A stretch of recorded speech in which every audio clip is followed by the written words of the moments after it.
이 정권이 6월 중순경부터 이 코로나 이 규제를 완화하려고 끊임없이 시도하면서 이미 델타 변이가 확 퍼져 있다는 것을 몰랐습니다. 모르고 싶었겠죠.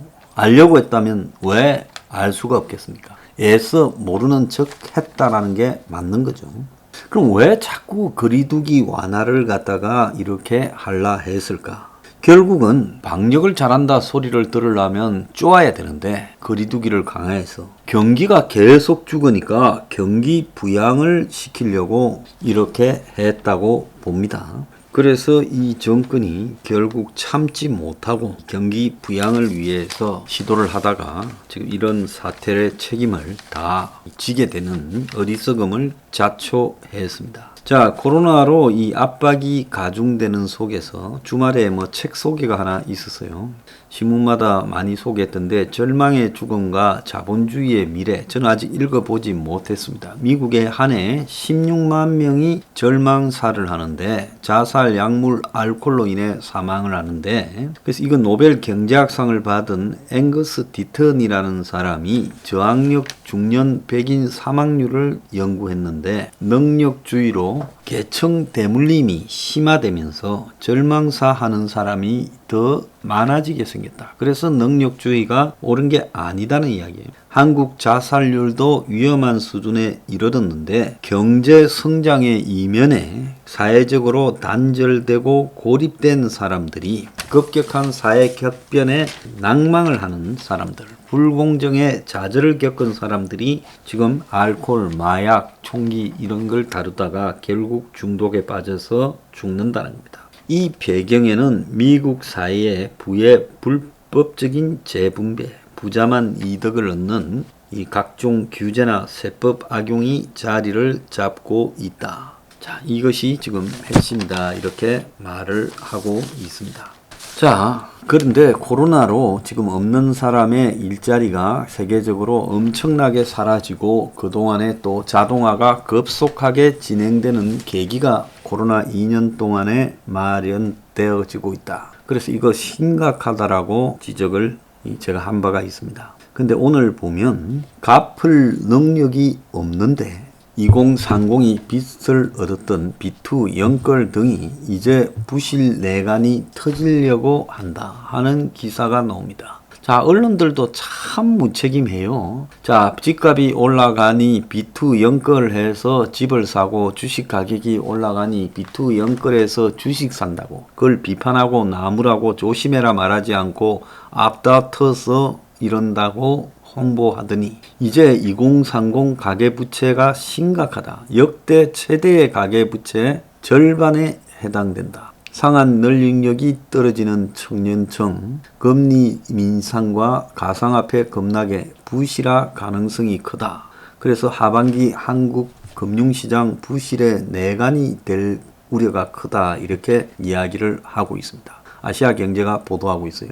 지난해 가계부채가 1700조를 넘어가면서 이 GDP를 넘었었고 가계빚이 위험수위에 도달한다라고 보고 정부가 쪼기에 나섰지만 1분기에만도 1765조로 사상 최대치를 갈아치웠고 2030이 과도하게 대출을 해서 이것이 앞으로 금리 인상, 가상화폐 폭락과 얽히면서 한국 금융시장의 내관으로 떠올랐다. 그래서 MZ 2030 세대가 영끌 B2에서 올인한 집, 주식, 가상화폐 가격이 급락할 경우 한국 경제에 시한폭탄이 될 수 있다는 전문가들의 경고가 많다. 제가 이 이야기 진작했는데 맨날 황장수는 겁만 주고 터진다 하더니만 언제 터지냐고 조롱하던 놈들이 한둘이 아니었죠. 자, 그런데 이제 신문이 본격적으로 다루고 있습니다. 이주열 한은 총재도 자그마한 충격에 시장이 흔들릴 수도 있다고 가계 충격의 위험을 언급을 했다. 자, 이들이 벼락거지라는 말 저는 굉장히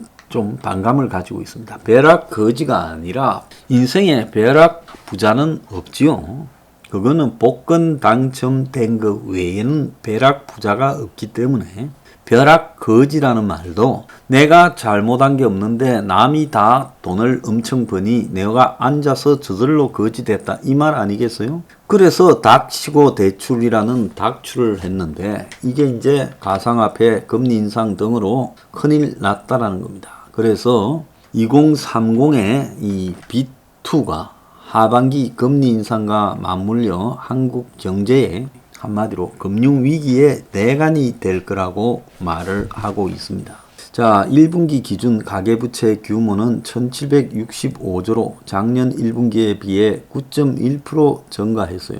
그래서 한국 가계부채의 증가 속도는 세계 1위입니다. 2030의 빚이 기하급수적으로 늘었는데 30대가 소득 대비 부채 비율이 전년 대비 24%가 올라서 제일 많이 올랐고 20대가 23.8%라는 거예요. 그래서 20, 30대가 빚이 폭발적으로 오른다는 거예요. 그래서 신규 은행의 대출 중에서 2030의 대출이 절반에 해당되고 있다는 겁니다. 참 보통 문제가 아니네요. 2017년 2030의 신규 대출 비중이 49.5에서 지난해는 58.4로 10포인트가량 뛰었다는 거예요. 이 기간 신규 가계 대출의 청년층 비중이 42.4에서 55.3%까지 올랐다는 겁니다. 자, 그래서 B2 연끌로 무리하게 대출을 하고 하반기에 각종 악재가 발생하면 이제 이것이 큰 문제가 될 거다 하느니 이미 올해 하반기 기준금리 인상을 예고하면서 여러 금융사에서 빚을 얻어서 돌려막는 청년층의 이자 부담이 급격히 늘어날 거다라고 했습니다. 그리고 가상화폐도 이 특검법 시행으로 줄 폐업이 현실화되면서 신용불량자를 대거 양산할 수 있다라는 우려도 나오고 있습니다.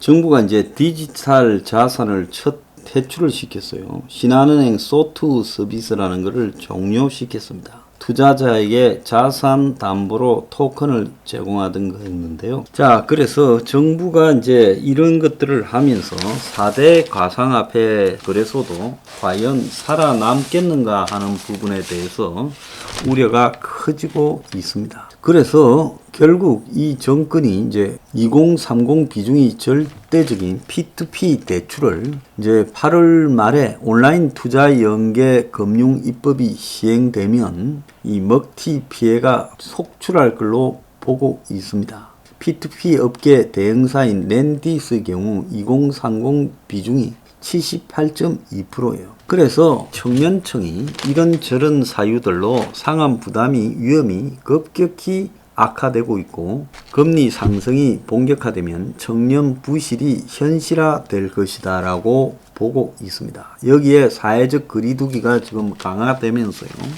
경제가 전체가 어려워질 건데 지금 델타 변이의 경기 회복이 찬물을 갖다가 이렇게 뒤집어 쓰고 더블딥 공포가 세계 증시를 강타하면서 최근에 주식시장도 다시 좀 심상찮아지고 안전자산이 선호되는 심리가 나타나고 달러를 사모으는 심리까지 나오고 있습니다. 그런데 하반기에 보면 이 청년층들이 주로 이제 이 B2 연끌하는 것이 어려워진다. 은행들이 대출을 더 조이고 나선다고 이야기를 하고 있습니다. 자, 그래서 은행들이 7월, 8, 9 이 3분기에 대출 문턱을 더 높였고요. 금융당국이 신용대출 옥죄기에 들어가면서 은행들이 이 영향을 받았다. 이렇게 지금 나오고 있어요. 한국은행이 조사한 올 3분기 은행들의 가계 일반 대출 태도 지수가 마이너스 18이에요. 총 201개 금융기관의 여신 업무 총괄 담당 책임자들을 대상으로 진행한 걸로 대출 태도 지수가 양의 값이면 대출 심사를 완화하겠다는 은행이 음의 값이면 대출 심사를 강화하겠다는 은행이 더 많은데 마이너스 100에서 100 사이를 왔다 갔다 하는데 이게 마이너스 18이다라는 거는 굉장히 상황이 안 좋아지고 있다는 겁니다. 그래서 은행들이 지금 빌려준 돈 리스크 관리 필요성, 정부의 가계 대출 규제 강화 등으로 그래서 가계 주택 및 가계 일반 자금 대출 모두 전분기보다 대출 심사를 강화한다는 거예요.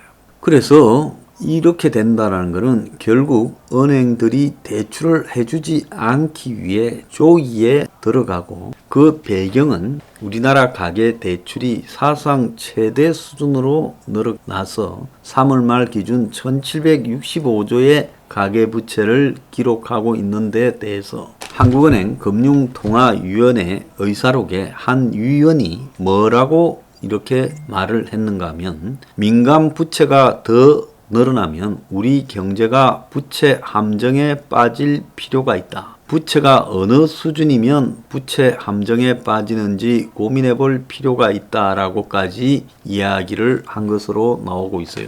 그래서 가계뿐만 아니라 기업에 대한 대출도 매우 악화되고 특히 중소기업, 중소상공인, 중소법인에 대한 금융지원 조치, 즉 원리금 상환 연기, 이런 이자 연기 등을 해준 것이 이제 마감되면서 상황이 더 악화될 거라고 보여지고 있습니다. 자, 이 와중에 상반기 구집급여 지출이 6조 5천억, 역대 최고를 기록했다 그래요. 그래서 지금 이번에 이제 4차 대유행, 그러니까 코로나 팬데믹이 되면서 지금도 이런데 고용 충격이 더 심화될 거라고 보는 겁니다. 상반기 구직급여 지출액이 6조 4,843억, 그러니까 상반기 6달 동안 6조 4,843억이 나갔다는 거예요. 작년 상반기보다 9,500억이 늘었습니다. 한참 코로나가 처음 당해서 구직급여를 많이 청구하던 작년보다도 더 늘었어요. 그래서 이만큼 고용 상황이 지금 심각해지고 제조업 서비스업이 일부 회복됐다 하지만 4차 대유행으로 또 다른 고용 충격이 오게 될 거고, 그래서 이것만 보더라도 지금 이 고용 상황이 굉장히 심각해지고 있다. 자, 이 와중에 직방 앱에 접속한 1,600명에게 조사하니 하반기에 집값이 상승한다 49.4%, 전세도 오른다 57%라고 이야기를 하고 있습니다. 참 나라 꼴이 전반적으로 암울해지고 있는데요. 자, 이번에 이제 4차 팬데믹 때 제가 봤을 때는 이게 하루 이틀 갈 것도 아니고 가을로 연결되면서 겨울까지 가는 이런 쭉 가는 현상이 벌어질 거고, 이 속에서 제대로 살아남겠는가? 참으로 큰일 났다라는 생각이 들고 있습니다. 청년들이 비투 영끌이라는 말, 빚을 얻어가지고 투자하면 안 되고, 그리고 빚을 영혼까지 끌어내서 투자한다. 이런 것은 그야말로 망조의 핵심이라는 거예요. 지금 이 나라가 청년들부터 온통 빚쟁이로 만들어서 망조가 들게 만들어가고 있습니다.